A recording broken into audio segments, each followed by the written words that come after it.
So before we get into our medical institutions specifically, I just wanted to talk to you again about institutional trust, institutions, nations, how nations remain, because I see something happening globally right now in many, many, many places. Honestly, many places considered to be Western civilization, I see this happening. It's happening here in the United States of America, Canada, UK, of course, France, Germany. I see this happening. A very, very common thing throughout history is happening, and this is how it oftentimes goes. A country will be established somehow, some way, and then the country will begin to flourish and grow. People will be happy, prosperous. And over time, the institutions on which a nation is built, remember, nations are built on their institutions. They are the pillars that hold your nation up. Your government, your education, your religion, your entertainment, your various things. Those are institutional things that create a country. Over time, the institutions will become corrupted. As the people check out, get too comfortable, lazy, whatever word you want to put on it, the institutions will be infiltrated and conquered by evil, corrupt people. And once the institutions become corrupted by evil people, the institutions will begin to serve themselves instead of the nation.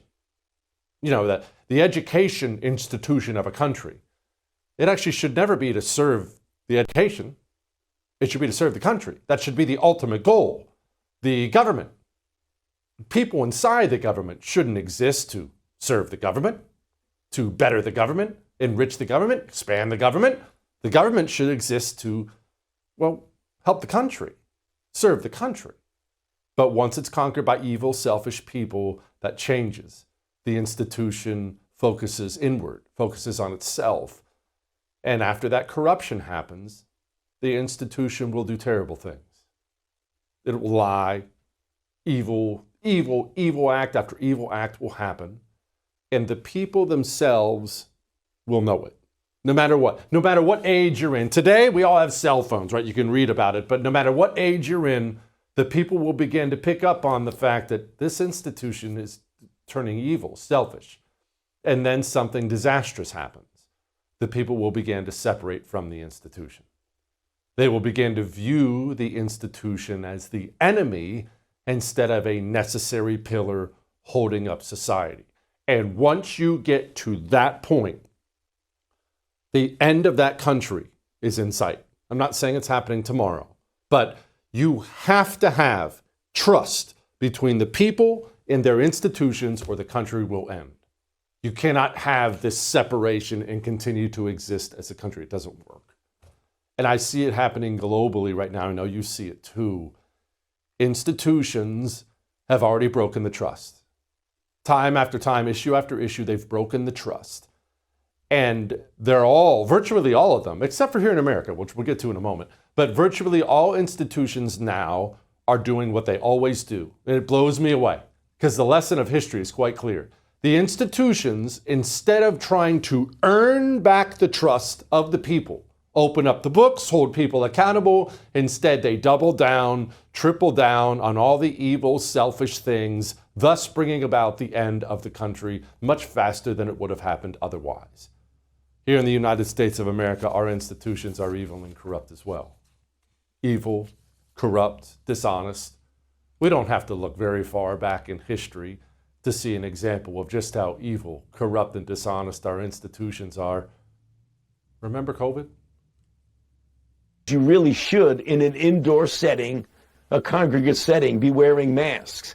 It's just the appropriate thing to do to protect yourself and your family. Our data from the CDC today suggests, that vaccinated people do not carry the virus, don't get sick. Ivermectin is something more often used to deworm horses. If we really do our part, stay at home, social distance, then we can flatten our curve even below those projections. But it really depends on all of us. I'm making the personal sacrifices not to infect my parents and my pregnant daughter. I worry about that because then it gives people the option to say, well, if bars and restaurants are open, then I can have 20 people over for Thanksgiving. And so I don't like it to be any number. I like it to be keep it to your immediate household. Obviously, we could just play a montage that lasted the whole show. Those were all lies. Every one of those people was lying, and they knew they were lying. Every one of them. Lying, evil. And as they told lie after lie after lie while your life was being destroyed, while you had to say goodbye to your dying mother on Zoom, you couldn't have a funeral while your child lost their ability to read, that trust began to shatter between our medical institution and this country. And then, of course, the vaccine, which of course is not a vaccine at all, it's a therapeutic of some kind, created by and through Operation Warp Speed. Operation Warp Speed was terrible, one of the most evil things this country has ever done. That poisonous shot harmed numerous people who are still out there searching for justice. Maybe that's you watching right now. And up until recently, even Trump was still touting it. Despite COVID, which was a very unfortunate situation for the whole world, we did a great job with it. Never got the credit for the job we did.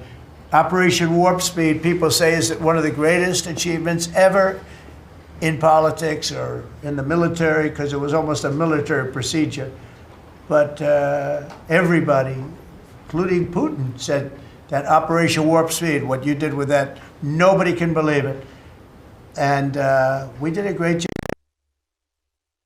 It wasn't great. It was horrible. It was evil. It was wrong. Now, Donald Trump has to own that.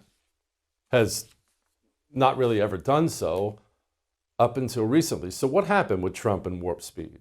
And I'm not excusing him, so don't think that I am. What happened, though? Donald Trump was lied to by all the people around him. Everyone's going to die. You're going to have 50 million people dead. Everyone's going to die. Do you want to be the president when 50 million people die? They're all going to die. A lot of death, mass death. Mr. President, we need a vaccine now. We could get one ready to go. We need this done now. Fast track this thing. Gigantic fat handout to pharmaceutical companies who didn't have to jump through any more hoops to make sure it was safe.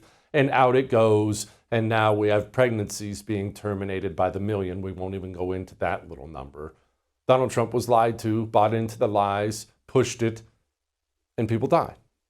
But Donald Trump has really, really solid people around him now that, to his credit, he has brought into the administration. Dr. J, Marty McCary, several others, smart people who know the truth about this stuff. And Donald Trump is now hearing the truth. And he put out this statement, quote, "It is very important that the drug companies justify the success of their various COVID drugs. Many people think they are a miracle that saved millions of lives. Others disagree. With the CDC being ripped apart over this question, I want the answer, and I want it now. They show me great numbers and results, but don't seem to be showing them to many others.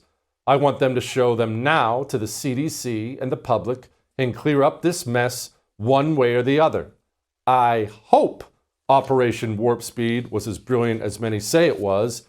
If not, we all want to know about it and why."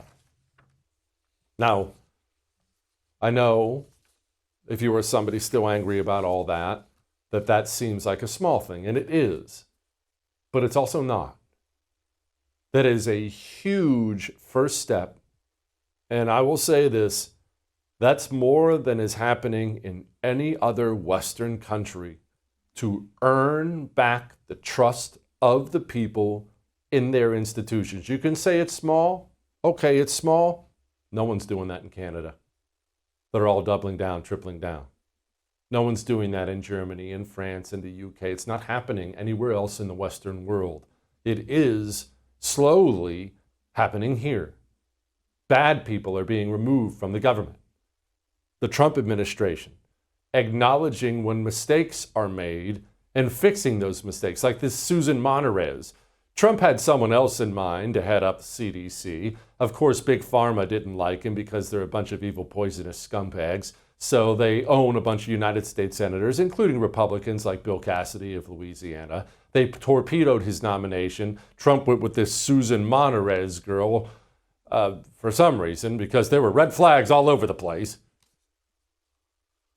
What can we do to ensure that at steady state, not just in response to a pandemic, but at steady state, that we have an open and inclusive and a fully benefiting clinical trial network, so that we can ensure that it's equitable, that it's accessible, that it isn't just skewed towards a demographic or a geographic or a patient population, but we actually have an inclusive clinical trial network. You heard all the buzzwords. She's a dirty communist who never should have been there. Well, now she's gone, and that's a good thing. Keep in mind where we were. I just mentioned we have Dr. J and others involved now with the national health institutions of this country.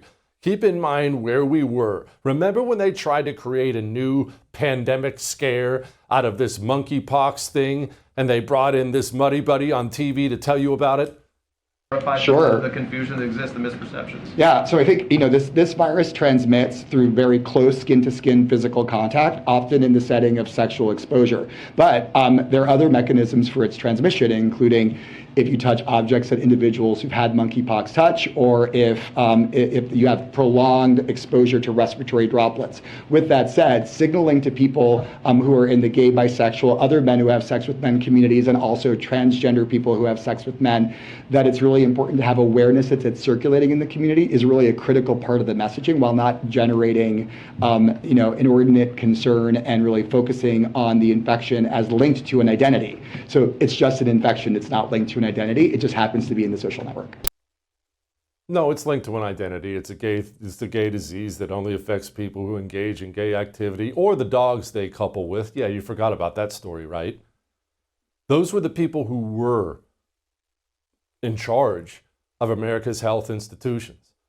Of course, that dude resigned because we're getting rid of a lot of the bad people in the CDC. Now he's the shining star on all the morning shows trashing the Trump administration. We're seeing the tip of the iceberg. So right now, I think probably the most prominent demonstration of that is what Secretary Kennedy did with changing the childhood schedule for COVID-19. In that, we were directed that only children with underlying conditions would be the ones that should qualify for vaccination. That's not what the data shows. I mean, from my vantage point as a doctor who's taken the Hippocratic Oath, I only see harm coming. I may be wrong, but based on what I'm seeing, based on what I've heard with the new members of the Advisory Committee for Immunization Practices, or ACIP, they're really moving in an ideologic direction where they want to see the undoing of vaccination. They do want to see the undoing of mRNA vaccination. They have a very specific target on COVID, but I do fear that they have other things that they are going to be working on. Hepatitis B vaccine is on the agenda for the meeting in September. I predict that what they're going to do is try to change the birth dose of hepatitis B vaccine so that kids don't get it when they're born. Yeah, kids shouldn't be getting that when they're born. These were the people who were in charge of the institutions.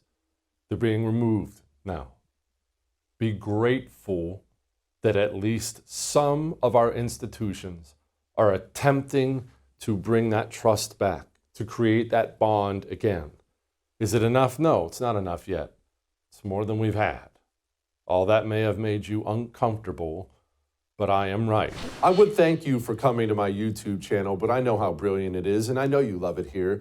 So subscribe and watch. We're going to start really ramping things up and putting some funny stuff, some interesting stuff out there, some collaborations. Either way, my YouTube channel is officially the place to be. So stick around.